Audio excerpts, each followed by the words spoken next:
नमस्कार दोस्तों, मेरे चैनल पे आप सबका फिर से स्वागत है।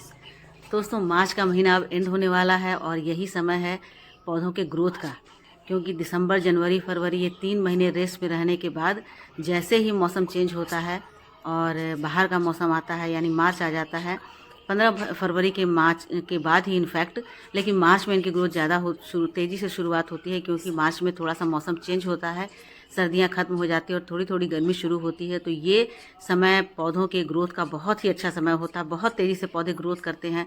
सभी प्लांट में आप देखेंगे नई नई पत्तियां निकल रही हैं, उनमें नए यदि फूल वाले पौधे हैं तो उनमें कलियां आ रही है, फल वाले पौधे हैं तो उसमें भी कलियां आ रही हैं, और जो डेकोरेटिव प्लांट है उनमें भी नए नए पत्ते आने शुरू हो जाते हैं। तो ऐसे स्टेज पर आकर के अब हमें बहुत ज़रूरी होता है कि हम पौधे को फर्टिलाइज करें, क्योंकि जब ग्रोइंग पीरियड आ जाता है तो उन्हें अच्छा से न्यूट्रिशन नहीं मिलेगा तो अच्छे से ग्रोथ नहीं कर पाएंगे, और पूरे साल भर के ग्रोथ के लिए साल भर हरे भरे रहने के लिए हमें इन्हें अच्छा न्यूट्रिशन देना ही पड़ता है। तो इसलिए देखिए, मैंने आज अपने ग्राउंड के सारे प्लांट को मैंने फर्टिलाइज किया है। मैंने सारे पौधों पर आज वर्मी कंपोस्ट दिया। वर्मी कंपोस्ट एक बहुत ही अच्छा एक कंप्लीट फर्टिलाइज़र होता है। तो मैंने अपने सारे पौधों को आज वर्मी कंपोस्ट दिया है। छोटे छोटे गमलों में मैंने एक एक मुट्ठी दिया है। जो गमले थोड़े से बड़े हैं, प्लांट थोड़े से बड़े हैं, उसमें मैंने 2 मुट्ठी या 3 मुट्ठी दिया है, और उसके बाद मैं उसे अच्छी तरह से मिला दी हूँ। इसके पहले कल मैंने पूरे प्लांट की गुड़ाई कर दी थी। गुड़ाई करके बिल्कुल मिट्टी को मैंने हल्का कर दिया था, और आज मैंने इसमें वर्मी कंपोस्ट डाला है। डाल करके मैं इस तरह से मिला दे रही हूँ, और शाम के समय मैं इसमें वाटरिंग करूँगी। देख लीजिए दोस्तों, ये जितने भी मेरे ये लेडी पाम है और जितने भी डेकोरेटिव प्लांट है जो जिसमें फूल नहीं भी आते हैं, उन सब में भी अभी फर्टिलाइज़र देना बहुत ज़रूरी होता है। सभी पौधों में मेरे देख लीजिए कि ग्रोथ शुरू हो गई है, नए नए पत्ते आ गए हैं। जो फ्रूटिंग प्लांट होते हैं, जो फ्लावरिंग प्लांट होते हैं, उनमें तो सालों भर ये प्रोसेस चलता ही रहता है, क्योंकि फ्रूटिंग प्लांट में फ्रूट आने के लिए या फ्लावरिंग प्लांट में फ्लावर आने के लिए वो क्या कर में हमें लगातार हर महीने उन्हें फर्टिलाइज़र देना पड़ता है। क्योंकि एक बार फ्लावर आते हैं, फ्लावर आने के बाद जब वो झड़ जाते हैं तो दोबारा से उनमें फ्लावर आने के लिए फिर से उन्हें एनर्जी गेन करनी पड़ती है, और फिर से एनर्जी गेन करके वे फ्लावरिंग करते हैं या फ्रूटिंग करते हैं। तो ऐसे में उन्हें हर महीने, या जो ज़्यादा फ्रूटिंग प्लांट हैं, हर महीने उनमें हमें देना पड़ता है फर्टिलाइज़र। लेकिन जो डेकोरेटिव प्लांट है, ऑर्नामेंटल प्लांट है, उन्हें हमें साल में 2 बार तो बहुत अच्छे से फर्टिलाइज़र देना पड़ता है, और थोड़ा थोड़ा सा फिर कभी कभी देना पड़ता है। अभी देखिए ये रोजेज़ हैं, ये सारे मेरे ग्राउंड पर लगे हुए हैं, और अभी मैंने इनमें 3 तरह के फर्टिलाइज़र को दिया है। एक तो मैंने बोन मील दिया है, दूसरा मैंने वर्मी दिया है, और तीसरा मैं कल ही नर्सरी से लेकर, आप देख रहे हैं ब्राउन ब्राउन सा दिख रहा है, वो एक रोज़ के लिए ही स्पेशल होता है, क्योंकि नर्सरी वाले भैया ने बताया कि ये हम लोग रोज़ देते हैं। तो कल मैं इसे ले आई, और एक एक चम्मच मैंने सभी गुलाब में डाला है। 1 चम्मच मैंने 1 मुट्ठी वर्मी कंपोस्ट, 1 चम्मच ये जो ब्राउन दिख रहा है वो, और 1 चम्मच बोन मील, ये तीनों खाद को मिला करके मैंने गुलाब में डाला है, ताकि गुलाब के प्लांट को पूरी तरह से न्यूट्रिशन मिल जाए और वे अच्छे से फ्लावरिंग करें। ये देखिए सारे गुलाब के आसपास मैंने चारों तरफ से ये तीनों तरह के फर्टिलाइज़र डाल दिया है, और डालकर मैं इसे मिला दे रही हूँ। क्योंकि गुलाब एक ऐसा प्लांट होता है जो सालों भर फ्लावरिंग करता है। तो गुलाब में तो हर महीने कोई ना कोई फर्टिलाइज़र डालना ही होता है, जो कि जिसमें NPK हो, या जिसमें नाइट्रोजन हो, जिसमें पोटेशियम हो, क्योंकि ये खिलते रहते हैं। और गुलाब के पौधे को एसिडिक होना ज़रूरी है। तो कभी कभी मैं इसमें चाय की पत्ती डाल देती हूँ, चाय पत्ती का जो टी होता है वो डाल देती हूँ। यहाँ देखिए ये जैस्मिन का पौधा है, एक्जोरा है। अभी 15 डेज़ पहले मैंने इसमें प्याज और चाय की पत्ती का लिक्विड फर्टिलाइज़र डाला था, और 15 डेज़ के बाद मैं इसमें वर्मी डाल रही हूँ, क्योंकि अभी बहुत अच्छे से खिल रहे हैं। ये एक क्रोटन है, बेंगलोरो क्रोटन, और ये है बेली मोगरा, इसमें भी मैंने डाल दिया है वर्मी। जो फ्लावरिंग प्लांट है, ये देखिए ये गोरी चोरी है, टिकोमा कहेंगे। देखिए इसमें कलियां आनी शुरू हो गई है। अब इस स्टेज पर ये पत्ते इनके कितने स्वस्थ हैं, देखिए 2-3 डालियों पर इसमें कलियां आ गई हैं और ये पत्ते कितने अच्छे हैं। मैंने उसमें भी वर्मी डाल दिया है और 15 डेज़ पहले मैंने इसमें चाय की पत्ती और प्याज की पत्ती का, मैंने प्याज के छिलके का लिक्विड फर्टिलाइज़र डाला था। ये मैक्सिकन पिटूनिया, ये भी साल भर खिलता ही रहता है। इनका समय तो अब समाप्त हो रहा है कलेंचो का, लेकिन मैंने डाल दिया है।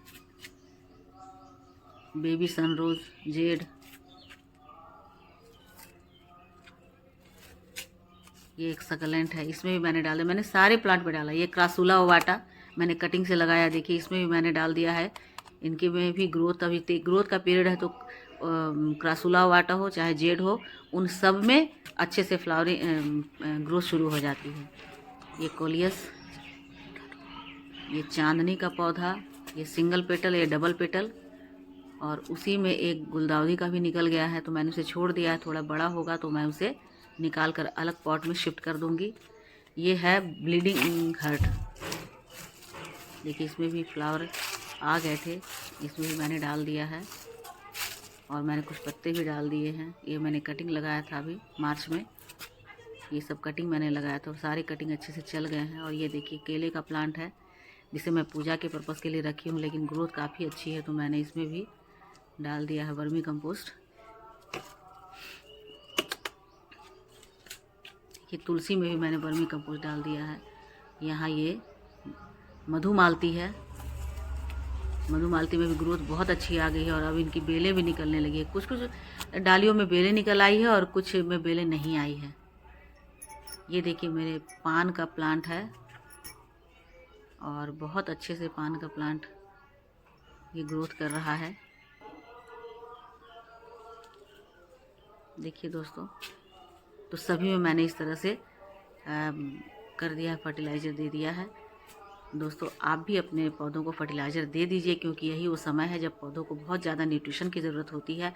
अभी यदि आप इसे फर्टिलाइज नहीं करेंगे तो अच्छे से ग्रोथ नहीं कर पाएंगे। तो ज़रूरी है, देखिए सभी में बर्ड्स आ गए हैं, कलियाँ आ गई हैं, खिलने लगेंगे, तो इनके लिए इन्हें बहुत ज़्यादा एनर्जी की ज़रूरत होती है। तो ऐसे में आपको इन्हें फर्टिलाइज़ करना बहुत ही ज़्यादा ज़रूरी है। देखिए एक जोरा में भी कितने सारे बर्ड्स आए, पूरा प्लांट भर गया है।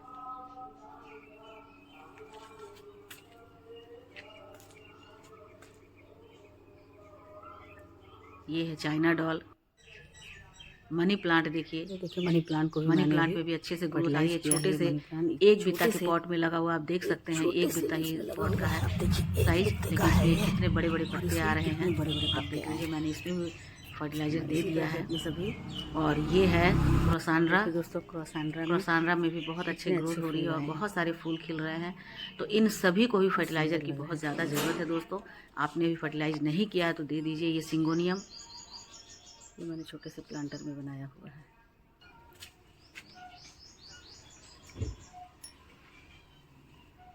मैंने इंडोर प्लांट को भी आज फर्टिलाइज किया है, मैंने इसमें भी डाल दिया है ये एग्लोनिमा। और यहाँ पर ये जीजी प्लांट, ये बिल्कुल कमरे के अंदर रखा हुआ है, इसमें भी मैंने फर्टिलाइज़र डाल दिया है। और ये है स्नेक प्लांट, देखिए मनी प्लांट एक छोटे से प्लांटर में लगा हुआ है, एक बित्ते का प्लांटर है और इसमें ये इतने बड़े बड़े पत्ते आ गए हैं। और ये देखिए क्रोसांड्रा, काफ़ी बड़ा पौधा हो जाता है ये। बोट लिली, इसमें मैंने डाल दिया है। दोस्तों अब मैं आ गई हूँ अपने टेरेस पर, और टेरेस पर मुझे इन सारे प्लांट को फर्टिलाइज़ करने की ज़रूरत नहीं है, क्योंकि फरवरी में ही मैंने, जनवरी या मोस्टली ये जो प्लांट हैं इन सबको मैंने जनवरी या फरवरी में ही लगाया, तो बहुत अच्छे से फर्टिलाइज़र देकर मैंने लगाया था। और उसके बाद 2 बार मैं इसमें लिक्विड फर्टिलाइज़र डाल चुकी हूँ, तो इसमें मुझे फर्टिलाइज़र देने की ज़रूरत नहीं है, क्योंकि यहाँ पर इस टेरेस पर जितने भी प्लांट हैं उनमें से अधिकतर मेरे या तो सब्जियों के हैं या फ्रूट्स के हैं या फिर फ्लावर के हैं। तो फ्रूटिंग प्लांट और फ्लावरिंग प्लांट पर मैं हर महीने लगातार फर्टिलाइज़र देती रही हूँ, इसलिए इन्हें फर्टिलाइज़र देने की ज़रूरत अभी नहीं है। दोस्तों बहुत अच्छे से मेरे सारे प्लांट चल रहे हैं, सभी में अच्छी कलियां आ रही है, क्योंकि समय समय पर मैं इन्हें फर्टिलाइज़र देती रही हूँ। तो दोस्तों, आज की वीडियो आपको थोड़ी सी भी अच्छी लगी हो तो मुझे लाइक कीजिए, शेयर कीजिए, और मेरे चैनल पे नए हैं तो मुझे सब्सक्राइब कर लीजिए। आप मुझे इंस्टा पर भी फॉलो कर सकते हैं और बेल आइकन को प्रेस करना मत भूलिए, क्योंकि इससे मेरी वीडियो की नोटिफिकेशन आपको मिलती रहेगी। मिलती हूँ अगले वीडियो में एक नए जानकारी के साथ, एक नए टॉपिक के साथ। तब तक मेरे साथ बने रहिए और अपना खूब सारा ख्याल रखिए। Thank you.